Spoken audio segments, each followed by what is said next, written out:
ប្រិយមិត្តស្ដាប់ជាទីមេត្រីអគ្គមគ្គុទេសកកំពូលអ៊ីរ៉ង់លោកមូស្តាបាខាម៉ាណេប្រកាសសារជាលើកទី1ថាអ៊ីរ៉ង់នឹងសងសឹកដោយការពីល្ងាចថ្ងៃប្រហ័សទី12មីនាបណ្ដាញទូរទស្សន៍ជាតិអ៊ីរ៉ង់បានផ្សាយខ្លឹមសារនៃសារជាលើកទី1របស់លោកមូស្តាបាខាម៉ាណេបន្ទាប់ពីត្រូវបានតែងតាំងជាអគ្គមគ្គុទេសកំពូលអ៊ីរ៉ង់នៅក្នុងសារនេះអគ្គមគ្គុទេសកំពូលអ៊ីរ៉ង់បានប្រកាសថាអ៊ីរ៉ង់នឹងសងសឹកលោកមូស្តាបាខាម៉ាណេដែលរហូតមកទល់នឹងពេលនេះមិនទាន់បង្ហាញមុខជាសាធារណៈនេះបានប្រកាសទៀតថាអ៊ីរ៉ង់នឹងបន្តបិទគប់ច្រកសមុទ្រអាមុខដើម្បីដាក់សម្ពាធទៅលើអាមេរិកនិងអ៊ីស្រាអែលនៅថ្ងៃទី13នៃសង្គ្រាមអគ្គមគ្គុទេសដ៏កំពូលថ្មីរបស់អ៊ីរ៉ង់លោកមូស្តាបាខាម៉ាណេបានប្រកាសសារជាលើកទី1ក៏ប៉ុន្តែសារនេះមិនត្រូវបានថ្លែងសារផ្ទាល់មាត់ទេគឺពិធីករទូរទស្សន៍ជាតិអ៊ីរ៉ង់ដែលជាអ្នកបានអានផ្សព្វផ្សាយកាលពីល្ងាចថ្ងៃទី12ខែមីនាយោងតាមប្រភពនេះលោកមូស្តាបាខាម៉ានីបានប្រកាសថាលោកបដិញ្ញាថានឹងសងសើចជូនឪពុករបស់លោកព្រមទាំងជនរងគ្រោះទាំងអស់ដែលបានស្លាប់ដោយសារការវាយប្រហាររ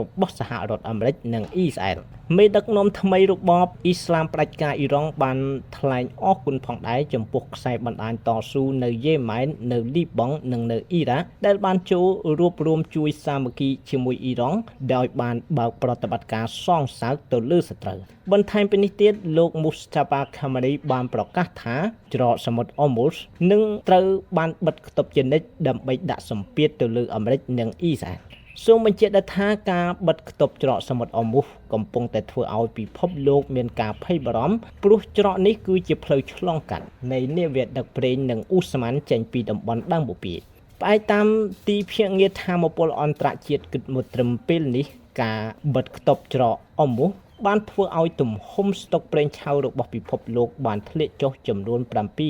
7.5% ដែលកត្តានេះបានធ្វើឲ្យតម្លៃប្រេងឆៅត្រូវបានឡើងថ្លៃនៅលើទីផ្សារតាមការប្រមើលមើលនៅខែមីនានេះការផលិតប្រេងឆៅនៅតំបន់ឈូងសមុទ្រពាក់នឹងត្រូវបានធ្លាក់ចុះចំនួន8ធុងបារ៉ែលនៅក្នុងមួយថ្ងៃជាមធ្យមដោយឡែកលោកដូណាល់ត្រាំបានបង្ហោះសារជាថ្មីមួយទៀតនៅលើបណ្ដាញសង្គម Truth Social ដោយលោកបានលើកឡើងថាសហរដ្ឋអាមេរិកគឺជាប្រទេសផលិតប្រេងឆៅដ៏ធំមួយដូច្នេះបើប្រេងឡើងថ្លៃគឺអាមេរិកជាអ្នកចំណេញលោកដូណាល់ត្រាំបានសរសេរបន្តទៀតថាក៏ប៉ុន្តែរឿងចំណេញប្រាក់ដោយសារប្រេងឡើងថ្លៃវាមិនសំខាន់នោះទេអ្វីដែលសំខាន់ចំពោះលោកគឺ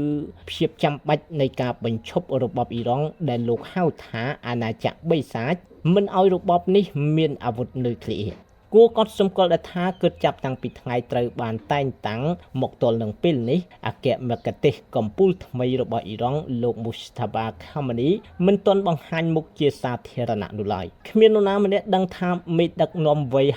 56ឆ្នាំរូបនេះស្ថិតនៅទីណានោះទេមានដំណឹងច្បាស់ពីប្រភពផ្សេងគ្នាដឹងត្រឹមតែថាលោកមូស្តាបាខាម៉ានីបានរងរបួសជើងនៅក្នុងពេលដែលកងទ័ពអាមេរិកនិងអ៊ីស្រាអែលបានបាញ់ប្លង់គ្រាប់សម្រាប់ឪពុករបស់លោកអាយ៉ាតូឡាអាលីខាម៉ានីកាលពីថ្ងៃទី28ខែកុម្ភៈការផ្សាយតាមទូរទស្សន៍ដោយអ្នកកាសែតអានជំនួសបែបនេះរឹងតែបង្កើតឲ្យមានចម្ងល់និងពាក្យជាចាំបារាមថាលោកមូស្តាបាខាម៉ានីប្រហែលជារងរបួសធ្ងន់ធ្ងរ